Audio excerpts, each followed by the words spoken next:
projecteur sur l'Afrique qui bouge à travers les innovations et les expériences qui font bouger les lignes. Une occasion aussi de réfléchir sur la marche de l'Afrique avec notre invité, c'est l'heure d'Initiative Africa. Bienvenue à toutes et à tous, voici le sommaire de votre magazine. Rencontre avec Yves Vancy, ce franco-camerounais malvoyant est arrivé en France à 18 ans et a fait de son handicap une force et une inspiration. Il vient de lancer au Cameroun l'association Déficients Visuels Lancez-vous pour apporter des solutions innovantes aux handicapés de son pays natal. C'est notre invité du jour. On a un concept d'envie d'ensemble, mélanger malvoyants, non-voyants et voyants. Toutes les activités doivent se faire avec ce triptyque. Un centre hospitalier de haut niveau en cardiologie et cancérologie basé à Nairobi, au Kenya, existe depuis bientôt presque 20 ans. Un atout majeur face à l'augmentation des maladies cardiovasculaires et des cancers en Afrique. Sur les 20 dernières années, nous avons observé une augmentation du nombre de cancers. Pas seulement en Afrique de l'Est, mais dans toute la région subsaharienne. 70% des nouveaux cas viennent du continent africain. Cap sur le monde des malvoyants du Cameroun, ils ont rencontré à Yaoundé le potentiel d'émancipation inspiré par l'ONG d'Yves Vancy dans un esprit de partage communautaire. Il fallait créer un projet associatif qui pouvait sortir les mal et non-voyants de leur zone de confort, de leur maison, de leur sédentarité. Et donc dire que le handicapé visuel peut être acteur de son émancipation et acteur de ses aspirations. Selon l'Organisation mondiale de la santé, les maladies cardiovasculaires vont constituer la première cause de mortalité en Afrique subsaharienne d'ici 2025. Le centre hospitalier Aga Khan de Nairobi au Kenya bénéficie des technologies médicales de pointe pour traiter ces pathologies devenues trop fréquentes. Nous avions été à la rencontre de ce centre d'excellence et de son personnel. Regardez. C'est la fin d'une longue nuit de travail pour le docteur Djelan et ses équipes. Nous sommes dans le centre de chirurgie cardiaque de l'hôpital Aga Khan de Nairobi, l'un des points névralgiques du réseau Aga Khan de développement engagé de longue date dans le secteur de la santé en Afrique de l'Est. Je fais de la cardiologie interventionnelle. Quand les patients sont admis à l'hôpital après une crise cardiaque, j'examine les vaisseaux sanguins qui alimentent le cœur et les artères pour voir s'ils sont bouchés.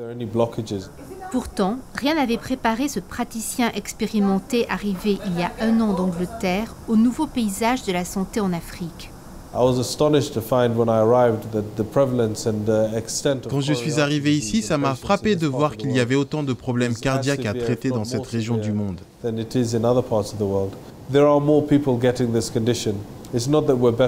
Beaucoup de personnes souffrent de ces maladies.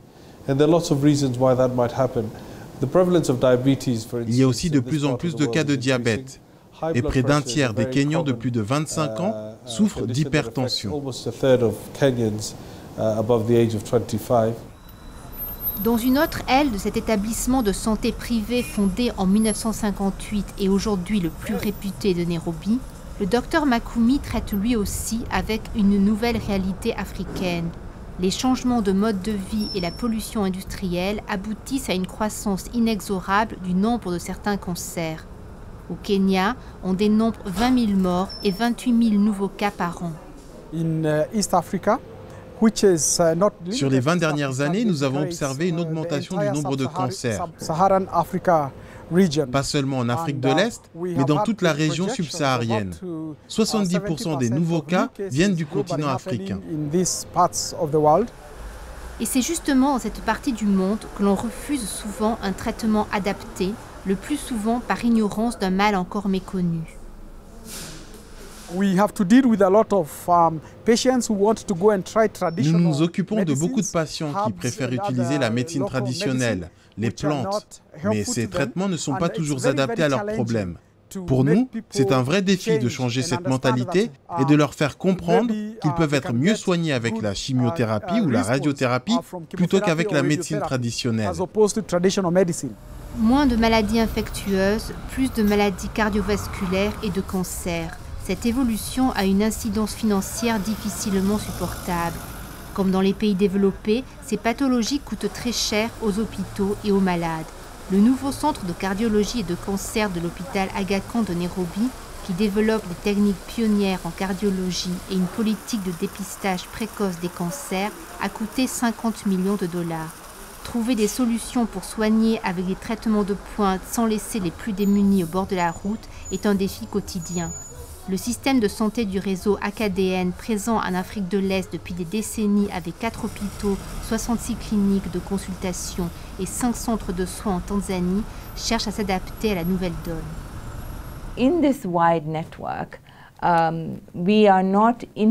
Ce vaste réseau n'était pas coordonné via un système centralisé. C'est pour cette raison que Sa Majesté l'Aga Khan nous a demandé de nous réunir pour créer un système de santé intégré en Afrique de l'Est. Un système soutenu par un enseignement de qualité, le renforcement des capacités et la formation de professionnels de niveau international, capables de prodiguer des soins. C'est ce qui nous manque le plus ici.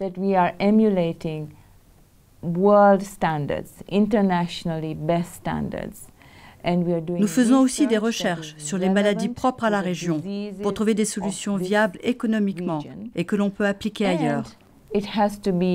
Replicable and it has to be financially sustainable. So you build systems that have Nous essayons de mettre en place un réseau avec un fonctionnement suffisamment efficace pour nous permettre de financer la formation et l'éducation tout en venant en aide aux plus pauvres. So it's kind of like a Robin Hood. Une approche de la santé qui tient largement compte de la situation des patients en privilégiant les besoins de santé et non pas leur situation économique. Les patients qui n'ont pas les moyens d'acheter des stimulateurs cardiaques, qui leur sauveraient probablement la vie, peuvent s'adresser au régime de protection sociale pour avoir accès aux soins dont ils ont besoin. Je suis en poste depuis plus d'1 an et je n'ai pas vu une seule fois une personne se faire refuser cette aide. L'affirmation croissante de ce vaste pôle de santé intégré accompagne aussi l'émergence d'une importante classe moyenne de plus en plus aisée qui n'aura bientôt plus besoin de quitter le continent pour bénéficier des meilleurs soins médicaux, ici, en Afrique de l'Est. Nous restons sur le thème des solutions aux aléas de la vie à travers le parcours inspirant de notre invité du jour.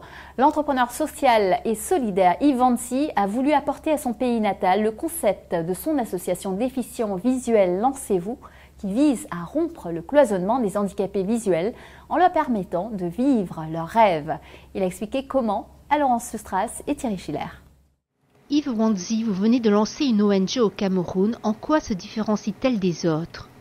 Alors, tout simplement, une ONG que je lance au Cameroun, qui s'appelle Devi Lancez-vous ONG, se différencie tout simplement que l'accompagnement pour les personnes handicapées visuelles sera différent par rapport à ce qui se fait dans tout ce qui est ONG qui s'occupe des personnes handicapées, parce qu'il n'existe pas d'ONG qui parle spécifiquement du handicap visuel. Est-ce qu'il n'y a pas assez de structures en Afrique ? Vous voulez apporter une approche différente, votre propre expérience ? Alors, je ne dirais pas qu'il n'y a pas de structure en Afrique, il y en a. Mais l'accompagnement du handicap visuel est différent parce que c'est complexe. Ici déjà, en Europe, c'est une autre vision, c'est une autre façon de faire. Mais là-bas, c'est aussi différent parce que c'est plutôt ancré dans la société. Le handicap n'est pas différencié parce qu'il n'existe pas des pensions d'invalidité. Il existe forcément dans certains pays, mais pas là-bas. Mais il y a une autre façon de voir les choses. Alors, proposer une ONG qui est en adéquation avec ce qui se fait déjà, parce qu'il y a beaucoup de choses qui se font pour le handicap visuel, mais il y a une autre expertise que nous voulons apporter, ce que nous avons réussi à développer ici en Europe. C'est ce qu'on veut apporter là-bas. Et cette expertise, c'est quoi alors ? Alors, c'est parler aux handicapés visuels de façon simple, c'est-à-dire leur dire que vous pouvez aussi faire des métiers comme les autres. Parler d'informatique, parler du numérique, parler d'entrepreneuriat. On ne parle pas de handicap. C'est ça qui me frappe toujours et c'est ce que j'avais toujours tapé sur la table. Est-ce que les personnes handicapées n'ont pas aussi une valeur ajoutée à apporter à la société ? Donc apporter ça à ces jeunes de là-bas, pas que penser au paillage, à la musique, à standardiste, même ça n'existe pas là-bas, c'est plutôt ici en France, mais vraiment leur dire que non, il y a d'autres métiers, il y a des soft skills où on peut aller chercher ça, pas qu'aller faire ce qu'on attend de vous, être dans du paillage, faire de la couture, il y a certains qui font de la couture ou de la cordonnerie, ou aller mendier devant une église, non, il y a aussi d'autres façons de penser. On va peut-être nous dire que non, il n'y a pas la même accessibilité comme en Europe au niveau de l'emploi, au niveau de l'entrepreneuriat. Oui, mais il y a des choses qui se font, qui peuvent se faire, mais il faut juste que certains apportent de l'expertise par rapport à ce qu'ils ont déjà vécu ailleurs, qu'ils ont réussi à transformer, comme moi et les personnes avec qui je vais là-bas. Vous venez de le dire, vous avez un grand passé dans l'accompagnement des malvoyants et des non-voyants dans l'Est de la France. Qu'avez-vous appris de cette expérience concrètement? Alors, ce que j'ai appris, c'est la résilience, apprendre le réseautage, la mise en relation, l'expérience, l'aventure, et surtout aller au-delà des limites que le handicap visuel peut nous imposer. C'est-à-dire en créant des projets. Je suis un grand voyageur, je fais beaucoup d'aventures dans des pays hostiles, des aventures compliquées, skier pendant des heures, en plein froid, escalader des montagnes, faire de l'escalade, du parachute, des choses extrêmes où on ne voit pas souvent des mal et des non-voyants. Et mon idée en moi, c'est de dire que si je peux être ambassadeur justement des personnes handicapées visuelles en leur montrant que vous pouvez faire ça ou ça, parce que la société vous montre autre chose, là vous pouvez changer votre vie. C'est-à-dire, on n'est pas obligé toujours de comprendre, d'avoir un générique de fonctionnement d'un aveugle ou d'un malvoyant en disant « tu ne peux que voyager, tu ne peux pas faire d'aventure, tu ne peux pas aller escalader, tu ne peux pas skier, tu ne peux pas faire de l'informatique, tu ne peux pas faire de la vidéo, tu ne peux pas marcher pendant des heures ». Montrer ça à travers les aventures dans lesquelles je vais, en emmenant surtout parce que ce que je fais, c'est vrai que je suis un petit aventurier, je ne suis pas un grand aventurier, mais j'emmène toujours avec moi des personnes malvoyantes et non-voyantes pour dire nous devons être des ambassadeurs, des jeunes et des moins jeunes handicapés qui sont sédentarisés et surtout qui pensent qu'ils ne peuvent pas y arriver. Il faut qu'ils arrivent à s'émanciper. Comment? En allant au-delà des limites de notre handicap. Vous avez grandi vous-même dans une situation de handicap visuel. Comment avez-vous vécu ces années d'enfance et d'adolescence au Cameroun? Alors j'ai vécu une enfance très heureuse parce que je ne connaissais pas ce que voulait dire handicap. Parce que c'est l'Afrique, on a une vision du handicap différente par rapport à la France et c'est très sociologique parce que j'ai eu le temps de l'analyser. En Afrique, en fait, notre survie dépend de notre solidarité. C'est-à-dire, c'est qu'on fait partie de la société quand on a un handicap. J'avais déjà un problème visuel, on m'appelait souvent l'aveugle, nous, ça nous faisait rigoler parce que je faisais partie de la société, j'avais ma place, j'avais mon mot à dire, j'avais une enfance très heureuse. En France, on arrive dans une situation où il y a du cloisonnement, du communautarisme. Pas voulu, c'est les pays riches, il y a les moyens de donner des pensions d'invalidité, des allocations d'adultes handicapés. Et ça, en fait, ça met les handicapés dans un autre secteur cloisonné. Donc il y a cette différence où, en France, en Europe, on vous cloisonne, vous êtes là-bas, restez là-bas, ne nous dérangez pas. Alors qu'en Afrique, il y a vraiment, vous appartenez à la société. Et moi, j'ai créé justement cette association disant par résilience. J'ai dit non, les handicapés visuels n'ont pas besoin d'être cloisonnés. Ils ont leur place aussi, mais comment faire? Et créer une association complémentaire à ce qui existe déjà, parce qu'on n'est pas là pour réinventer la roue. Il y a des associations qui font des choses formidables, qui accompagnent au niveau des dossiers, des financements, des projets, de l'emploi, mais il faut apporter une association qui fait rêver, qui fait voyager, qui permet aux handicapés visuels qui ne veulent pas forcément être dans un cloisonnement avec des handicapés, toujours être dans le même type d'activité, proposer du voyage, de l'escalade, de la randonnée, de la danse, de la culture, de la mode, de la cuisine. Et ça, c'est ce que nous avons amené dans Vue d'ensemble. Et ça a changé la vie de beaucoup d'handicapés visuels à Strasbourg. Et même dans le monde, beaucoup en Europe aussi, parce qu'on est très suivi, pas qu'en France, mais aussi à l'étranger.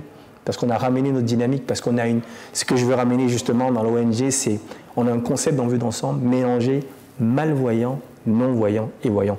Toutes les activités doivent se faire avec ce triptyque, parce que ça apporte plusieurs choses. La sensibilisation en premier pilier, parce que la sensibilisation, c'est l'éducation. Ensuite, on a la formation, on forme comment se comporter avec un aveugle, comment un aveugle peut aller vers l'emploi, vers les études. Ça, c'est le deuxième pilier.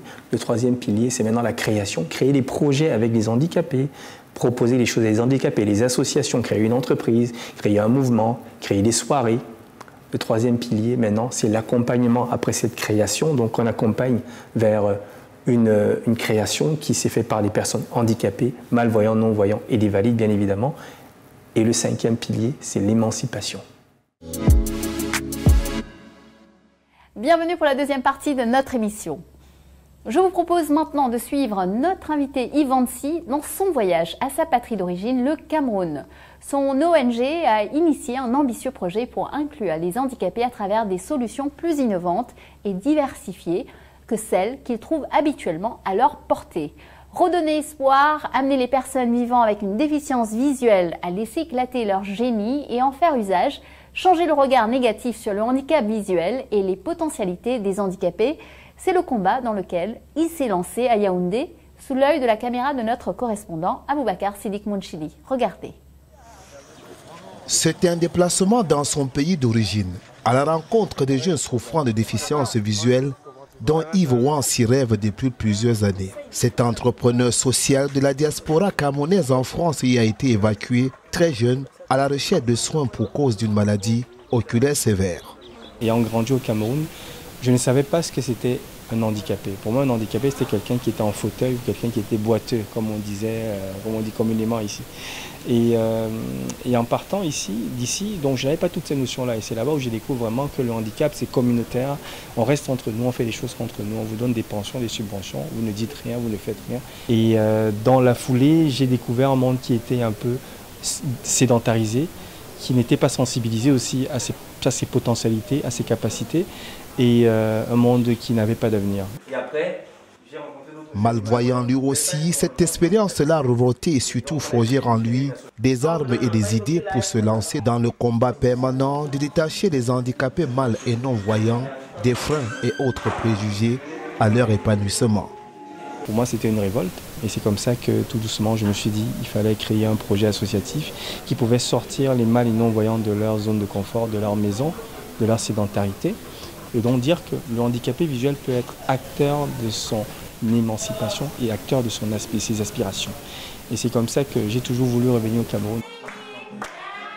Revenir au Cameroun après près de 10 ans de préparation pour le point de départ d'une longue aventure au chevet des jeunes mal et non-voyants à l'échelle du continent africain.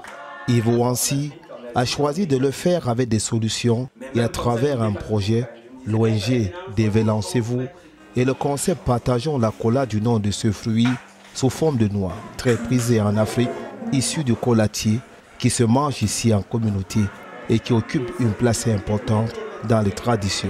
La cola, pourquoi ça se partage?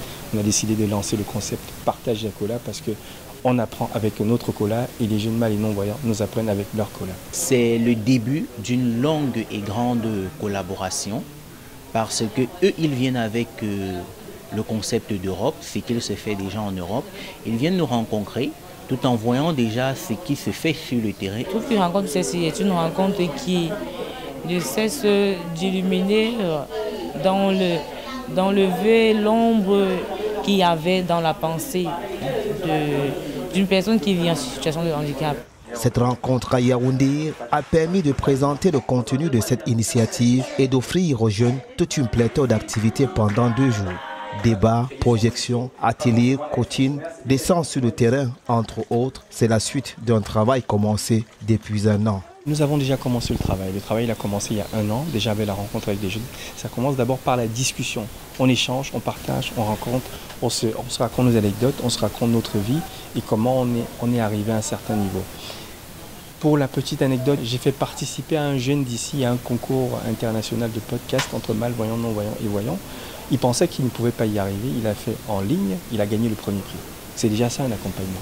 Ange Gangoum est le gagnant de ce prix. Il a également partagé son expérience avec ses pairs dans le cadre de l'atelier d'initiation à la production des podcasts au programme de cette rencontre. C'est un grand plaisir pour moi. Maintenant, je pense que mes projets sont d'achever la formation que cette compétition-là m'a permis d'avoir. La formation, justement, est au cœur de la stratégie et des actions de Dévélancez-vous qui entend profiter des énormes opportunités qu'offre le numérique aujourd'hui. On est dans des synergies où on va apporter justement des formations à distance, parce que ça se fait beaucoup pour les mâles et non-voyants, sur la nouvelle technologie, sur l'informatique. Et l'accompagnement se fait aussi à travers ce que nous pouvons envoyer comme matériel. Mais il faut souligner que nous ne sommes pas forcément dans du matériel, nous sommes dans l'accompagnement entrepreneurial, psychologique, récréatif et surtout du dépassement en soi. Combinaison gagnante pour ce départ en terre camerounaise, l'association d'aide et de soutien aux enfants vulnérables et handicapés marche en avant et son foyer d'accueil de ces jeunes en plein cœur de la localité de Soa, une banlieue de Yaoundé. J'ai travaillé longtemps dans un centre pour aveugles et là j'ai vu la manière dont les enfants étaient encadrés. J'ai fait 11 ans là-bas et un beau jour, les enfants sont venus, 4 non-voyants, je les ai accueillis chez moi. Ils ont passé des vacances. Chaque matin, ils sortaient pour aller jouer tam-tam en route pour chercher de quoi manger. J'ai été touchée par ça. Je dis que pourquoi est-ce que des enfants qui ont tellement de talent peuvent aller mendier alors qu'ils peuvent fréquenter normalement et avoir une bonne vie plus tard. Une idée qui rejoint celle de Yves Wansi et de son coéquipier Achille Gouem, un talentueux artiste comédien issu lui aussi de la diaspora camerounaise. Initier ce jeune au théâtre, c'est la façon qu'il a choisi d'accompagner ce projet. Déjà la situation amorphe de celui du handicap visuel qui a soit la tête baissée tout le temps, soit qui est totalement marginalisé parce que l'isolement et tout ce qu'il peut avoir. Déjà les renfermés n'a même plus confiance à ses propres membres qui servent encore et qui sont là. Donc grâce au théâtre, on fait déjà un éveil corporel, la prise de parole en public, pouvoir même déjà prendre la parole, parler et s'exprimer. C'est autant d'armes qu'on peut déjà leur donner. L'enjeu est donc grand pour cette ONG engagée à travers notre modèle, la sensibilisation au handicap visuel en passant par des actions innovantes pour l'inclusion de ces personnes qui ont la main tendue vers la société. Il faut leur apprendre à rêver. Je pense que quand on a un handicap, on ne rêve pas, on ne rêve plus. Que ce soit au Cameroun ou en France ou ailleurs, on pense que c'est une fatalité. Lorsqu'on a fait avec son handicap, c'est-à-dire on se dit, on peut aller au-delà des limites que le handicap nous impose, on peut faire des belles choses. Après Yaoundé au Cameroun, Yves Wansi et son équipe pensent déjà à d'autres capitales et villes africaines. En ligne de mire, Cotonou au Bénin ou encore Dakar au Sénégal, où ils sont annoncés. Nous retrouvons maintenant Yves Wansi pour la suite et la fin de notre entretien de la semaine. Il nous raconte comment son handicap visuel a exacerbé son goût de l'aventure et sa passion d'apprendre et de tout essayer pour ne rien avoir à regretter. Écoutons-le.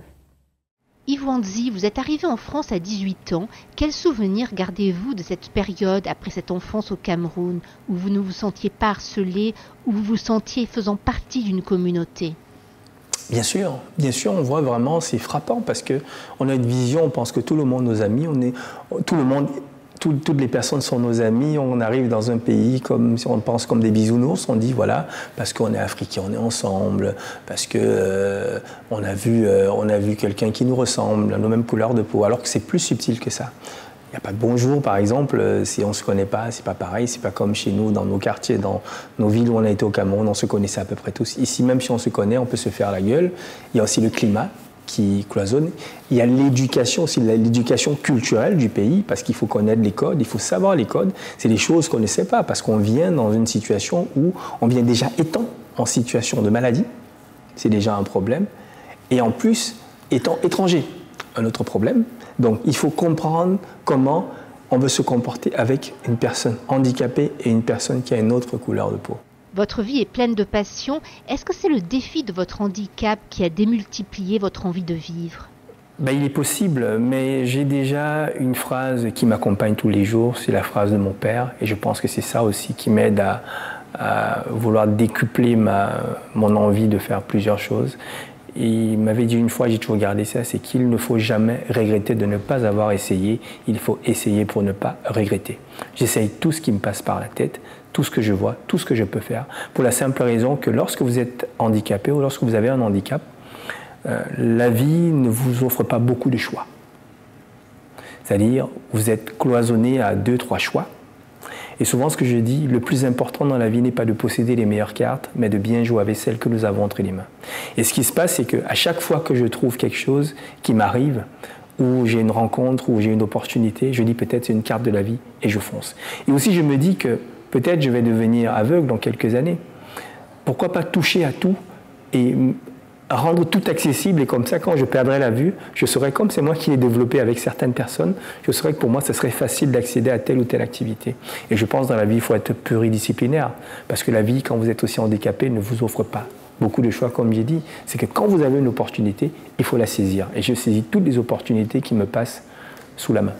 Est-ce différent de traiter une situation de handicap en Europe et en Afrique? Est-ce qu'on peut traverser les continents comme ça? Est-ce que vous vous attendez à des problèmes d'adaptation quand vous serez de retour au Cameroun pour votre projet? Bien sûr, je m'attends à beaucoup de problèmes d'adaptation. C'est d'ailleurs pour ça que j'ai dit qu'on va commencer par un état des lieux. Commencer à vivre et comprendre un peu quelles sont les situations qu'ils traversent, comment ils vont vivre. Il ne faut pas arriver dans ce pays, qui est le mien, hein, bien sûr, avec une condescendance de l'Européen qui sait tout, qui connaît tout. Il faut créer des choses en adéquation avec le fonctionnement, la culture et les habitudes des personnes handicapées là-bas. Il faut aller vraiment sur le terrain, parce que la réalité du terrain est différente de la réalité administrative. Et pour ça, je pense qu'il y aura beaucoup de situations, beaucoup de difficultés, des choses que je ne comprendrai pas, parce que étant au Cameroun, je ne connaissais pas ce que voulait dire handicapé, malvoyant. Pour moi, un handicapé, c'était un fauteuil roulant ou quelqu'un avec une canne. Et donc, je pense que il faut d'abord que je comprenne. Je sens que nous aurons un choc. J'aurai un choc parce que ce qui est simple ici sera compliqué là-bas. Mais ils font avec les moyens de bord, parce que je suis certains jeunes là-bas. Ils font beaucoup avec les moyens de bord. Mais aussi, ce qui est intéressant, c'est qu'ils sont très ouverts à l'information à l'international grâce au numérique, parce que le numérique est accessible à tout le monde, surtout mal et non-voyants. Il faut savoir l'utiliser, il faut savoir y accéder. Et donc, c'est à travers ce numérique-là qu'on veut déjà rester en contact à distance et maintenant aller sur le terrain et comprendre comment vous fonctionnez.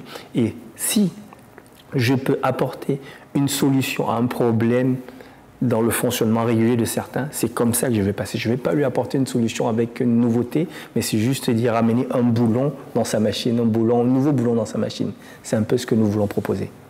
Cette condescendance de l'Européen, c'est un peu le risque que court la diaspora africaine en Europe quand elle revient sur le continent?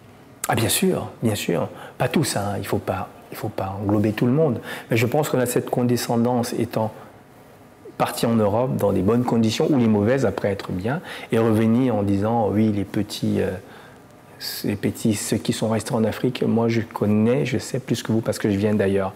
Mais en fait, si on est dans cette habitude-là, c'est parce qu'on a oublié nos bases, nos fondements.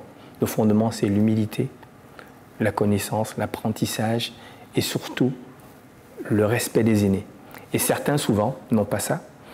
Et ils l'ont toujours, mais ils rentrent en ayant oublié ses fondamentaux, et on devient un peu comme l'Européen qui est condescendant envers l'Africain, et on pense que les choses ne fonctionnent pas. Il y a énormément de belles choses qui se passent là-bas, mais c'est par rapport aux conditions de vie qu'ils ont, qui sont heureux. Et ils sont peut-être malheureux ou heureux, mais c'est à eux. C'est quoi être heureux? C'est avec ce qu'on a, ou c'est avec ce qu'on a, ou c'est quand on a de l'argent? Oui, c'est ça le problème, il faut se poser la question. Comme je dis souvent, c'est quoi voir? Si je vous dis voir, c'est parce qu'on a la vue, ou c'est voir, imaginer dans l'esprit? Est-ce que regarder et voir, quelle est la différence? Donc, il y a toutes ces questions qu'il faut se poser.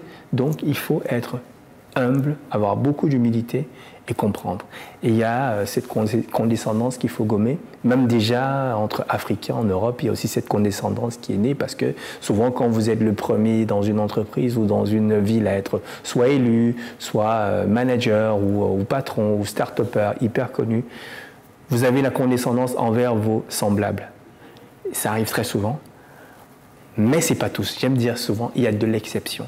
Et c'est ce que nous voulons apporter, cette exception-là. Yves Wansi, merci beaucoup. Merci aussi à vous. Voilà, Initiative Africa, c'est fini pour aujourd'hui. Vous pouvez retrouver l'interview d'Yves Wansi ainsi que nos émissions sur notre site internet africaonair.com et bien sûr également sur tous nos réseaux sociaux. N'hésitez pas à liker, partager, commenter avec le hashtag Initiative Africa. Et n'oubliez pas, la semaine prochaine, même chaîne, même heure, je vous donne rendez-vous avec Business Africa. Bonne semaine à tous.